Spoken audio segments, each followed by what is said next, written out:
Now, shifting gears, President Park Geun-hye delivered a speech over the weekend marking the nation's Armed Forces Day, during which the South Korean leader addressed the people in North Korea. International press, including the Wall Street Journal, are taking note of that speech, attaching their own additions, i.e. listing ways to make her invitation a reality. Our presidential office correspondent Song Ji-sun has the details. 북한 주민 여러분들이 희망과 삶을 찾도록 길을 열어 놓을 것입니다. 언제든 대한민국의 자유로운 터전으로 오시기를 바랍니다. In an editorial on Tuesday, the Wall Street Journal praised President Park's message to the North Korean people as, quote, a better path to regime change in Pyongyang than empty condemnations or unenforced sanctions. The paper said the defections from the North elite class reflect growing internal dissent within the regime and points specifically to the defection in August of its deputy ambassador to the UK, Tae Young-ho, as an example.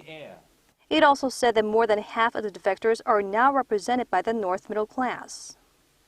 굶주림과 폭압을 견디다 못한 북한 주민들의 탈북이 급증하고 있고 북한 체제를 뒷받침하던 엘리트층마저 연이어 탈북을 하고 있으며 북한 군인들의 탈영과 약탈도 빈번하게 발생하고 있습니다. The journal says that a stream of defectors would weaken the regime economically and give the North Korean people an opportunity to know more about the outside world. But in order to, as the paper says, turn this trickle into a flood, the editorial says it's important to try and get President Park's message through the North Korean people. It also says Seoul will have to convince Beijing, which apparently wants to ensure the North Korean regime's survival, to stop sending defectors back north.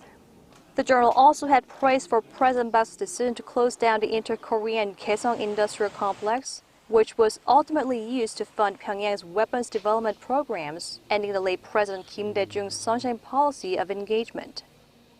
The editorial wrapped up by saying the ultimate goal is liberating the North Korean people, saying, quote, let North Koreans vote with their feet for an end to tyranny. Song Ji-sun, Arirang News.